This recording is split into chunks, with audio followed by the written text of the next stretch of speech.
Hello everyone, welcome back to our channel keep creating. दोस्तों, इस week हमने देखा कि स्टॉक मार्केट ने अपने पुराने ऑल टाइम हाई को तोड़ दिया, एक नया ब्रेकआउट दिखाया है। तो इस वीक की best stocks to buy now की वॉच लिस्ट को मैंने दो वीडियोस में डिवाइड किया है। पहली वीडियो जिसमें हम वैसे लार्ज कैप स्टॉक्स को आइडेंटिफाई करेंगे जो इस ब्रेकआउट के बाद भी अच्छे रीजनेबल सपोर्ट लेवल्स पर करेंटली अवेलेबल हैं, और दूसरी वीडियो जिसमें हम मिड और स्मॉल कैप स्टॉक्स की बात करेंगे। तो ये उनमें से पहली वीडियो है जिसमें हमने ऐसे fundamentally strong large cap stocks को आइडेंटिफाई किया है जो आप इन्वेस्टिंग के लिए करेंटली कंसिडर कर सकते हैं, जो अभी भी आपको अच्छे वैल्यूएशन पे अवेलेबल है, और उन्हें कौन से प्राइस लेवल पे आप बाई कर सकते हैं वो हम इस वीडियो में डिस्कस करेंगे। दोस्तों, अगर आपने अब तक चैनल को सब्सक्राइब नहीं किया तो अभी कर लें और बेल आइकन भी प्रेस करें, क्योंकि हम ऐसे ही वीकली बेसिस पे best stocks to buy now की अपनी वॉच लिस्ट को अपडेट करते रहते हैं और आपके साथ शेयर करते रहते हैं जो आपके लिए बहुत यूजफुल हो सकते हैं। So without taking any more of your time, let's get started.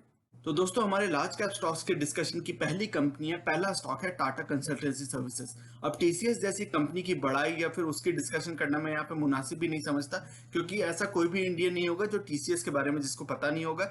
TCS India की लार्जेस्ट आईटी कंपनी है, और सबसे बड़ी आईटी कंपनी होने के साथ साथ इंडिया की लार्जेस्ट एम्प्लॉयर भी है। लार्जेस्ट नंबर ऑफ इंडियंस को एम्प्लॉय करने वाली कंपनी है टीसीएस। तो टीसीएस जैसी जायंट आईटी कंपनी के पास बहुत सारे कॉम्पिटिटिव एडवांटेजेस हैं। आईटी कंपनी में जो बिजनेस, जो कंपनी, जो स्टॉक मुझे सबसे ज्यादा पसंद आता है वो है TCS, for many different reasons.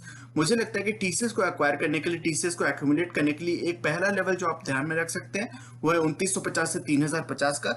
ये आप देख रहे हैं कि कई महीनों से इसकी कंसोलिडेशन चल रही है, करीब 5-6 महीनों से इसकी कंसोलिडेशन चल रही है, और इसी रेंज के आसपास ये हमेशा सपोर्ट लेता है। तो पहला प्राइस रेंज जो आप अपने ध्यान में रख सकते हैं वो है 2950 से 3050 का।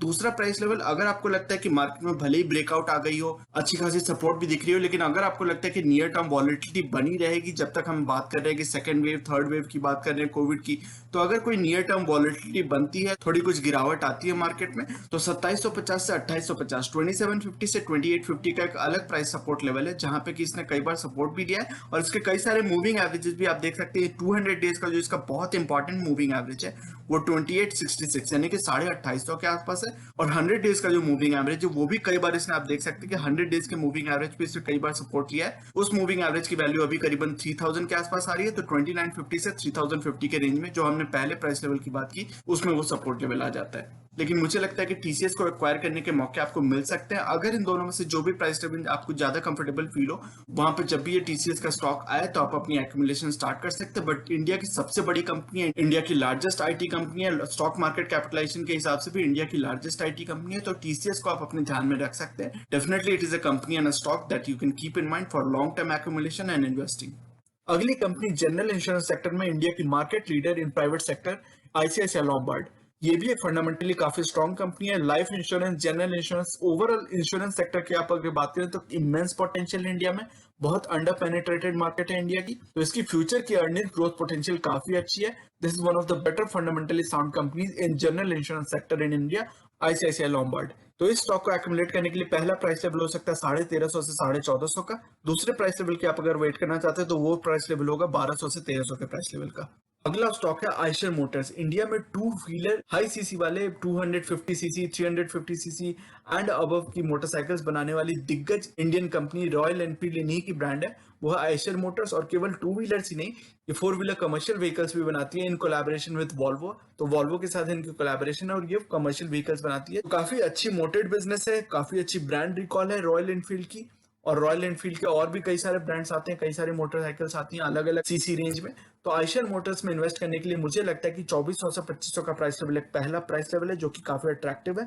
दूसरा प्राइस लेवल जिस पे आप नजर बना के रख सकते हैं वो 2100 से 2200 के बीच का। Definitely that can be a very attractive price level to start accumulating Eicher Motors again if you have not already invested.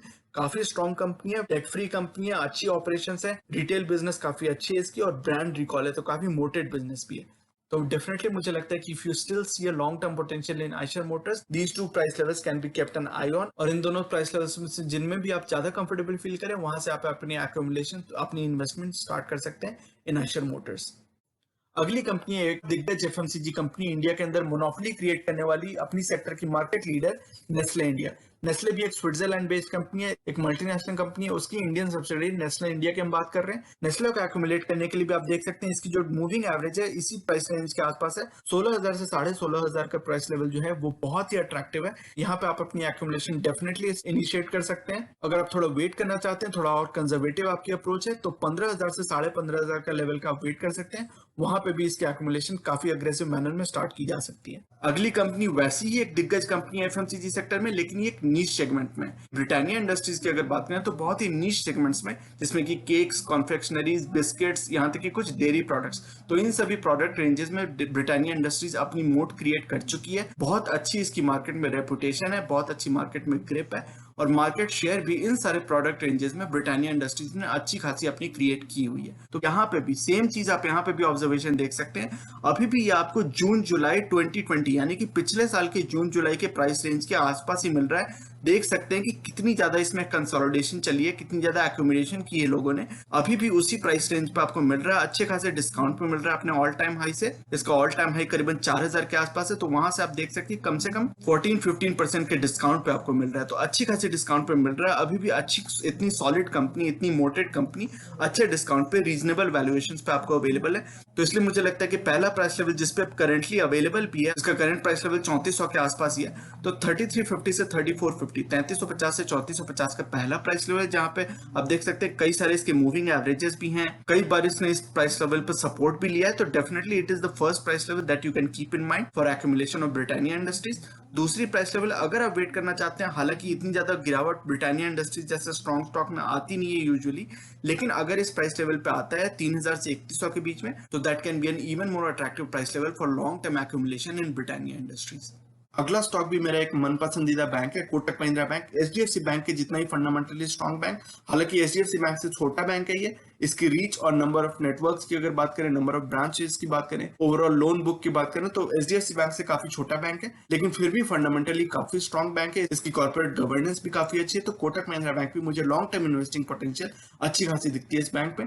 अगर आप कोटक महिंद्रा बैंक को एक्यूमुलेट करना चाहते हैं तो 1700 से 1800 के प्राइस लेवल का वेट कर सकते हैं। अभी भी एक्चुअली इस प्राइस लेवल के बीच में ही है, तो यहाँ पे आप अपनी इन्वेस्टमेंट्स की डिप्लॉयमेंट शुरू कर सकते हैं। पहले भी इस प्राइस लेवल पे इसने कई बार सपोर्ट लिया, आप देख सकते हैं 2, 3, 4 बार सपोर्ट लिया है। तो this can definitely be a good starting point for long term investment in Kotak Mahindra bank. लेकिन आप अगर थोड़ा वेट करना चाहते हैं तो 1450 से 1550 का वेट कर सकते हैं। वहां तक अगर करेक्शन आती है because of some factors, because of some external factors, इस बैंक में फंडामेंटली कोई रीजन नहीं है इतनी ज्यादा करेक्शन आने की। लेकिन अगर ओवरऑल इन्वायरमेंट ऐसी बनती है, बैंकिंग सेक्टर, बीएफएसआई सेक्टर में अगर ऐसी प्रेशर बनती है, तो अगर ऐसी कोई अपॉर्चुनिटीज आपको दिखती है 1450 से 1550 के प्राइस लेवल के बीच में, तो definitely it can be a very strong price level for deployment of long term investment capital in Kotak Mahindra bank.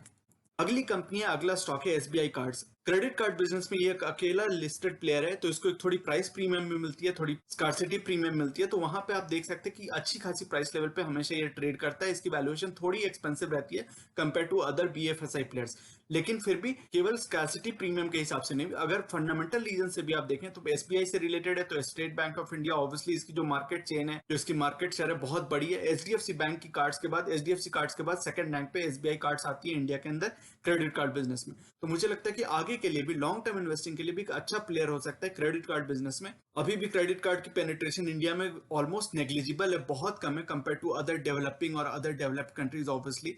तो अभी मुझे लगता है कि ग्रोथ पोटेंशियल इसकी अभी भी काफी अच्छी है। It has a good growth runway ahead of itself. तो पहला प्राइस लेवल, अगर आप एसबीआई कार्ड्स में इंटरेस्टेड हैं, अगर इसमें लॉन्ग टर्म पोटेंशियल आपको दिखती है, तो पहला प्राइस लेवल जिसको आप नजर में रख सकते हैं वो है 950 से 975 का।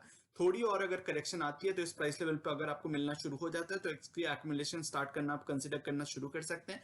दूसरी प्राइस लेवल जहां पे इसको सपोर्ट मिल सकती है वो है 900 से 925 का।